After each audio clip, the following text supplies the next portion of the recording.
You spent a little bit of time exploring what learning looks like, and you had an opportunity to use a way of giving feedback by describing, thinking, and wondering. Then Mike guided us through an imp with this Richter piece in this multimodal ways of ways. And I really like what you said, Mike, that those disciplinary actions, many of them, if not all of them, were embodied in that experience.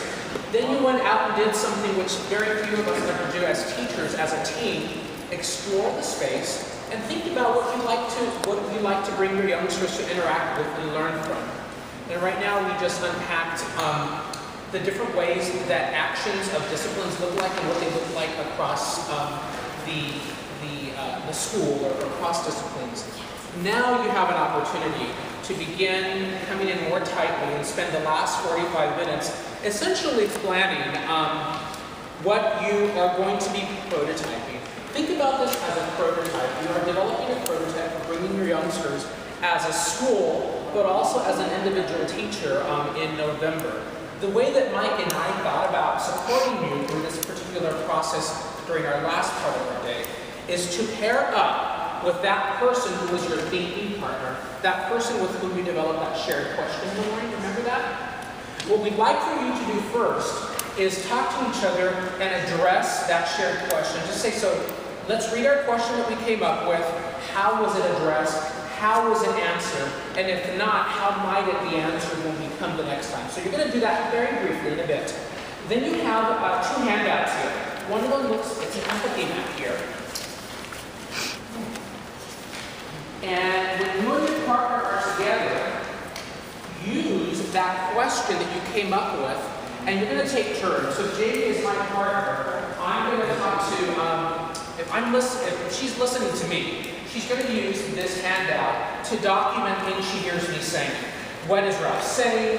What do I hear Ralph thinking he's going to be doing? What do I think I hear him saying, but he's not really using those words, but I hear him almost saying? What do I interpret, his thinking? What do I interpret Ralph is feeling? So Jamie would fill this out for me as I'm talking out loud what I'm thinking about for my lesson that I'm going to develop. That's all she's going to do is sort of help me capture that. And then at the very end, it's no more than like 5 minutes per person. Then at the very end, Jamie's going to have a bit of time thinking through, okay, Ralph said all of this stuff. I'm going to help Ralph come up with a need statement. I think Ralph needs a way. I'm just making this up. I think Ralph needs a way to help his math students work with this Richter piece, and he wants to address having them hypothesize, notice, and confirm. I don't know, I'm just making that up. He needs a way to do that. And so then I'm going to switch roles, and I'll listen to Jamie, and I'm going to come up with a need statement for her. Then on the back side, last but not least, you have a graphic organizer to start planning out your lesson. And you notice it has really 3 parts, but 2 parts. There's what are you going to explore, what do you envision, how are you going to enact it. You see on this last column here, it's asking you to think about, well, what are the disciplinary actions, those colored papers that were down here? What are those disciplinary actions that you see embedded in each part of those pieces? Does that make sense? Mm-hmm. So the last part is really up to you. Find your thinking partner, start talking about that question that you came up with. See where that takes you, and then immediately start doing your empathy mapping by taking 5 minutes to listen to each other. Any clarifying questions before you get going? So are we doing this individually for our own personal classes, or are we doing something that we're all going to use the same kind of format? Is this for when you come to the art museum? Yes. Yes. So I guess what I'm asking is, are we all coming with our own in particular, or are we coming up with one and we are all going to be engaging? That's a good question. What were your insights leading you to at lunchtime as you stroll through the museum? There are many ways of attacking this, right? So what's the answer to Kay's question? Well, I think it would depend on the question that you're asking. And as here, like I mean, like what you want to explore. Do you want us all? Are you saying are we all going to explore the same thing, or are we all going to do the same activity? I guess what I meant, yeah, We all looking at the piece of art and doing the same and doing the exact same thing. piece of art. will it, are we going to, one thing is going to be, yes, right. Are we going to have them divide the paper for parts? Are we going to have them say that, color that, Well- write that, dance that? I'm not making a decision for the group, and I think everybody needs to be active in it.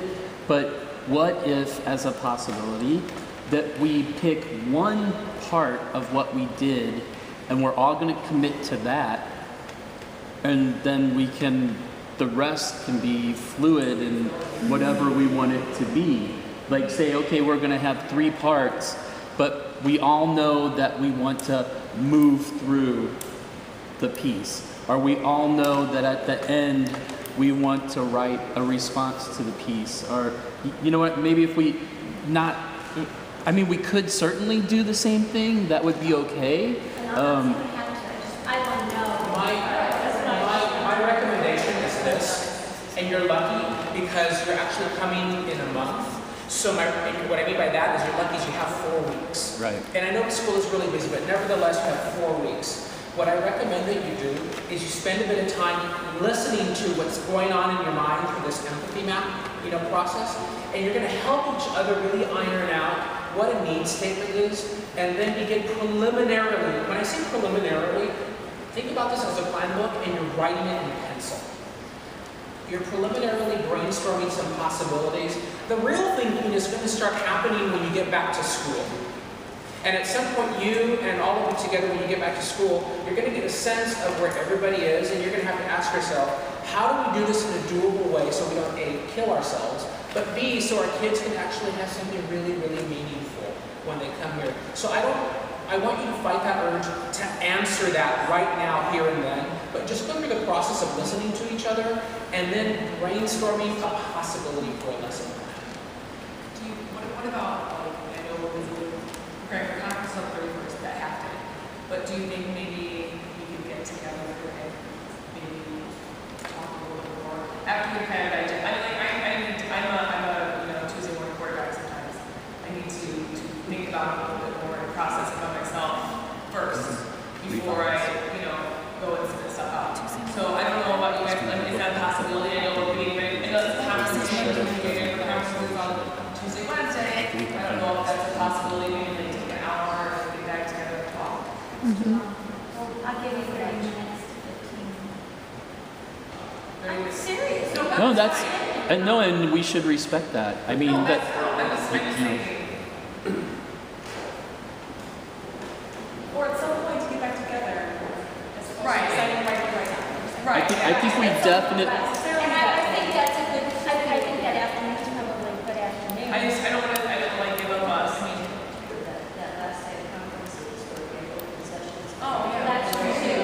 Right, because that's usually I mean, That's Or maybe news we come fest, together yeah. for 15 minutes and talk about what we're thinking and then come back together again 2 days later after we've heard everyone's There you go. ideas. You could So- give it 15 minutes and say, okay, Or send it to me in email, I'll coordinate it and I'll send it out, here's the top part, and then, I mean, just if we don't need that 15-minute discussion. I don't know, I like discussions. I like face-to-face only because you might come up with something and I might be like, oh, that's a good idea. I thought it was going to, I don't know, spiral off that way. So it sounds to me that you're thinking about some sort of little milestone benchmarks after today to touch base immediately, spend a bit of time thinking, go away, then touch base again on the 31st, spend a little bit of time thinking, go away, do something. Again, that's important. You know your culture, you know your structure, you know the mechanisms that you have in your school. To get yourself ready though, find that thinking partner who you develop that shared question with, and go ahead and start your empathy mapping, and then get you some kind of preliminary ideas. I need to go back to my gallery. Anybody else want to go back to the gallery? You should do it in front of your gallery. Take your stool with you. Yeah, Take go thinking into partner your with you. galleries, and I think, so that we're not sending you That's off brilliant. You have to be there in now. front of it. Yeah, Go to your galleries, and you're teaching your thinking partners, you should go to each other's gallery and do these empathy mappings in those galleries.